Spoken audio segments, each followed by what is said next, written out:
Nel giorno del ricordo dello storico presidente Nello Guglielmino, il Giarre torna in campo dopo una settimana di sosta forzata a causa nebbia. L'avversario è il Casteltermini, formazione ancora senza vittoria in campionato e con 3 pareggi ottenuti in 5 partite. Novità tra i pali in casa giallo-blu, acciaccato Tomaselli, debutta il neoacquisto Giuseppe Bollati, classe 2005, ex Aciriale e quest'anno a Santa Venerina. In difesa assenti Lopez e Spampinato, recuperato per la panchina Urso, si rivede Sardo accanto a capitan Davide Nicotra, con Puglisi a destra e Barbagallo a sinistra. Mediana inedita, con la prima titolarità di Bozzanga al fianco di Ancione. Davanti il trio Leotta, Sinatra, Tornitore alle spalle di Mongelli. Giarresi subito propositivi in attacco, corner corto di Sinatra per Leotta, il traversone, libera la difesa.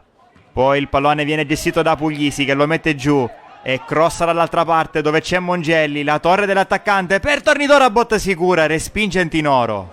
Barbagallo con le mani per Mongelli, spalle alla porta, difende la sfera e la gira nel cerchio di centrocampo verso Ancione. Ancione prolunga su Leotta.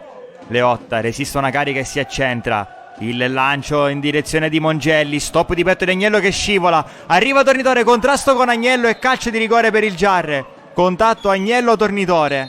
Dal dischetto parte Leotta che spiazza il portiere e realizza il gol del vantaggio del Giarre, che dopo 14 minuti va sull'1-0 e il primo gol in campionato per Mattia Leotta.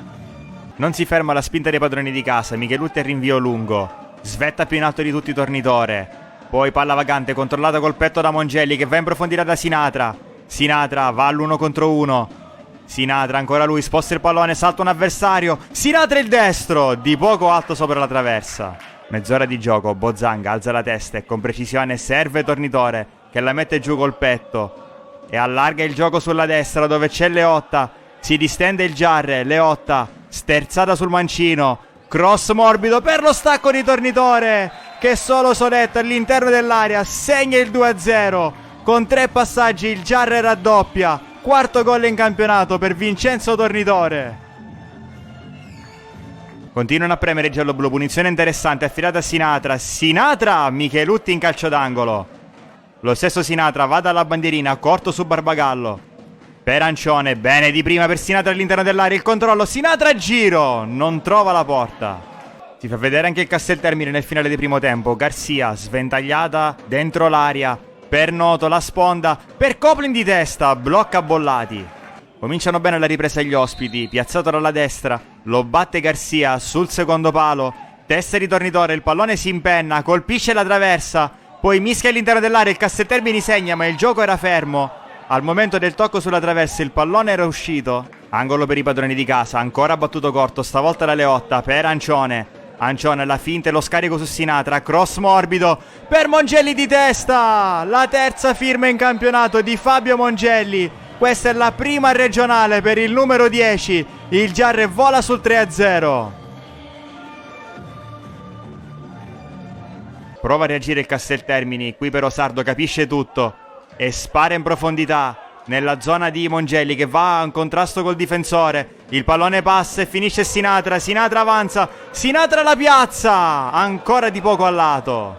Prime sostituzioni per mister Sebi Catania, fuori Mongelli, dentro Dumitrascu e cambia anche in mediana, fuori Bozzanga, dentro Cristaldi. Garcia, migliore in campo dei suoi, scarico a sinistra per Crusatti che punta Cristaldi. Crusatti attacca a sinistra, poi il pallone passa e finisce a Cocita in aria, sponda per Coplin, impreciso il suo tiro. Ancora cambi per i gialloblu, fuori Ancione, dentro Palermo e fuori Tornitore, dentro Patanè. Minuto 80, Garcia, duello con Cristaldi. Riesce Garcia a tenere il possesso di palla e poi scarica su Coplin. Coplin ancora da Garcia. Garcia sposta il pallone e ci prova dalla grande distanza. Bollati ci mette una mano e si rifugia in corner. Torna a farsi vedere il Giarre in attacco. Rimessa di Barbagallo per Patanè. Patanè il destro, di poco fuori. Un'altra chance per Sinatra, ancora sul piazzato. Sinatra dal limite, portiere immobile, pallone al lato di un soffio. Vittoria doveva essere per ricordare nel migliore dei modi il presidente Nello Guglielmino. Vittoria è stata. Un successo convincente, il terzo consecutivo, mai in discussione e soprattutto arrivato senza aver subito gol per la prima volta in stagione. L'approccio alla partita è stato determinante, gli errori limitati al massimo. I progressi sono evidenti, ma immagini di crescita sono altrettanto evidenti. Adesso sarà un tour de force in trasferta quello che attenderà il Giarre. Il mese di novembre infatti sarà tutto da giocare fuori casa, con 4 sfide, recupero compreso. La prima tappa sarà quella in casa del Gemini domenica prossima.